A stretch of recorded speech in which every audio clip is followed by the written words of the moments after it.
financial argument. Follow us on YouTube.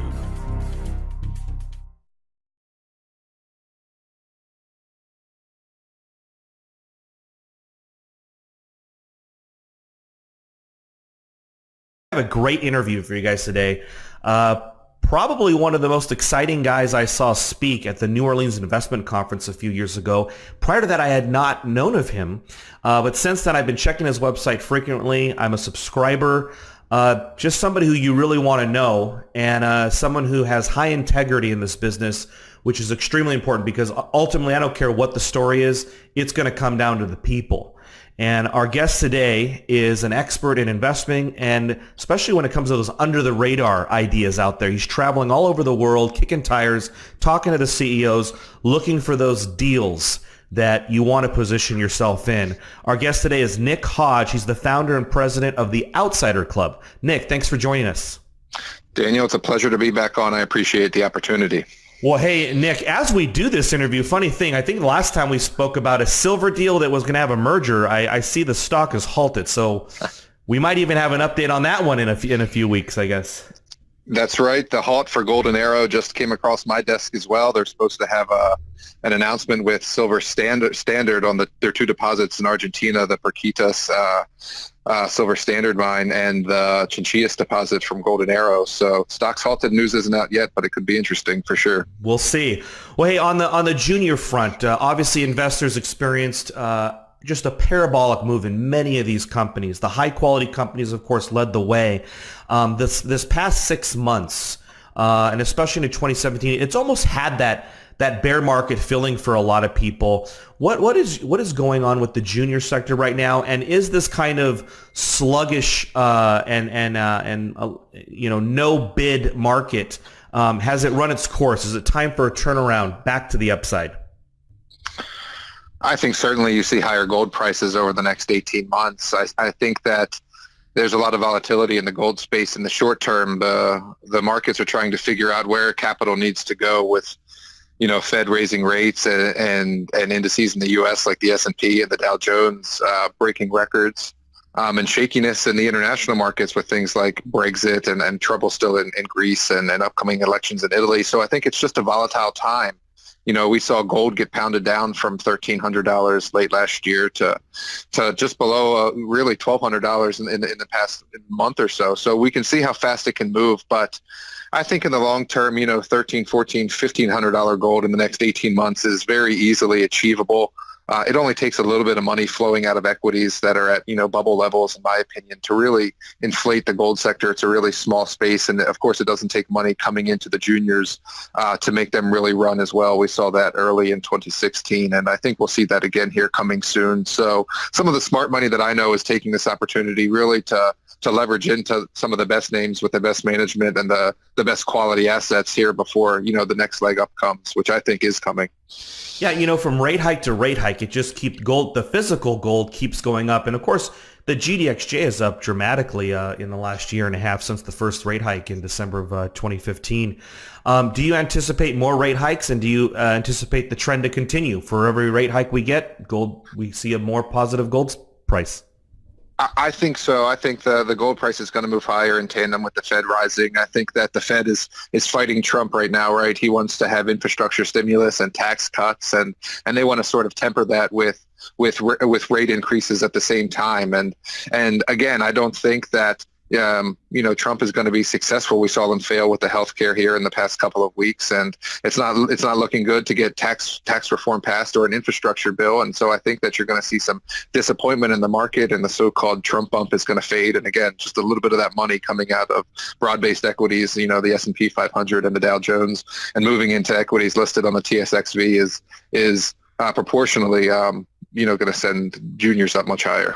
Now, I know you have delivered some very sizable gains to your investors, to the subscribers of your newsletter, and you're an expert at finding the under-the-radar deals. I know I've seen you at some of the, I remember when going into Vancouver, I was trying to listen in. I saw you with some insiders having lunch, and then I know you've traveled to some of the mine site tours that I've seen invitations to. You're traveling all over the place looking for the under-the-radar deal. I know people have to be a subscriber to get those opportunities, especially those private placement ones. But if there's anything you can share with us right now, because I know everybody's kind of looking for, a winner, kind of try to in 2017, it's been rough for many of the gold junior investors. Is there any under the radar stocks right now that you think we should be looking at? Well, you talk about the private placement deals that I do, and you're right. We've had tremendous success over the past 12 to 18 months with private placement deals in the resource space. Several, multi-baggers and one 1,400% winner in the lithium space. But one company that we financed late last summer, about August 2016, is a company called Canadier Mining. Now, we financed them when they were public or when they were private at around 35 cents a share. And, as it happens, they've just come to trade today on the TSXV. They've come public via an RTO. And, I just think that Canadier has a really good deposit. It has a deposit in the Kyrgyz Republic in Kyrgyzstan that is attached to a deposit that the Chinese mining giant Zijin is currently mining. So the deposit that Zijin is mining continues underground onto Canadier's property. And in fact, the mining leases that Canadier has completely encircles Zijin's deposit. So it's looking like an inevitable buyout scenario. The stock really jumped up today when it started listing. It got as high as $1, and I just think that it's going to be a really good prospect moving forward, especially right in the backyard of a big Chinese company that has a history, in fact, of taking large equity positions in assets that it wants, or in fact buying them outright. It was a large shareholder of Ivanhoe, which has 3 world-class deposits in Africa, and it's not far out of the realm of possibility that's going to take a keen interest in Canadier as well. What's the symbol for that on the TSX? Oh, it just started trading today under Barbie's boyfriend, Ken, K-E-N. Ken, K-E-N. Well, we'll definitely look at that. Now, I've seen Soviet drill holes for some of these other companies in that region where the old Soviet drill holes, when they're just re-drilled by modern drilling, I mean, the results are dramatic for higher grade, larger resource. Have you seen also the same thing, and do you expect this to be part of this deal? I do, and I have. So Canadier has a 900,000 ounce historic resource on the deposit. And it's a high grade deposit. It's at 8.3 grams a ton. As you say, they're going to drill that back off. And normally what you see is when you have these outdated, Russian drill holes, the drilling itself, yes, produces additional improved results, but also the assay techniques. When you use modern assay techniques, the grade can come out higher as well because the testing techniques are more thorough. And so certainly I expect this to be at least 1 million ounce deposit and potentially much higher. And also that 900,000 ounce resource is only on one of their zones, and they have multiple zones that still need to be tested. So, multiple shots on goal here. Nick, what the metals they did really well. They led the market in 2016, and despite what people feel, the metals are actually doing really well in 2017 here. Do you have any favorites that you're eyeing or that you're looking at to look for the underlying companies?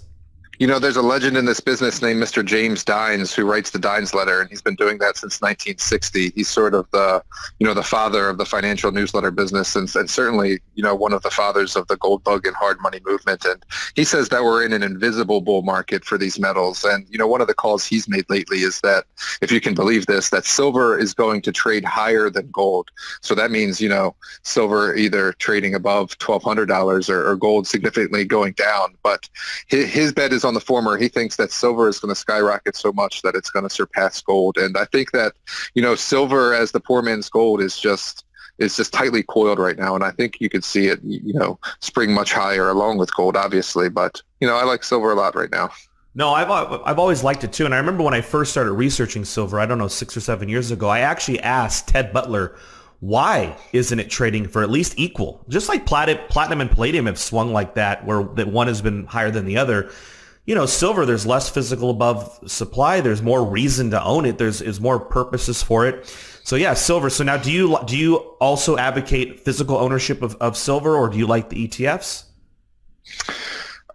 Both. I own some shares of a junior silver ETF, and I also own physical metal. I think it's important to diversify into multiple vehicles to leverage yourself to the upward price movement of the metals, and that includes both. Yes, holding coins and bullion, and holding related equities that are leveraged to the price of the metal itself. Nick, last question. We've been really focusing on helping people really thrive in this economy and really look in the mirror for their answers, and not politicians or anybody else. You have built an amazing business. It has a great reputation, the Outsider Club, great content. Really, I mean, it's a phenomenal letter that people should really consider looking at and becoming a subscriber. And you're a young guy. You're like me. You're in your 30s still. What are some of the keys to building a great business? I think integrity is right at the top of the list. One of the things we look for is the people who are running these businesses in the junior mining space. What is their reputation like? What are the previous deals that they've been involved in? Are they strong shareholders? Do they hold their shares? Do they participate in financing alongside of retail shareholders to show how dedicated they are to the story?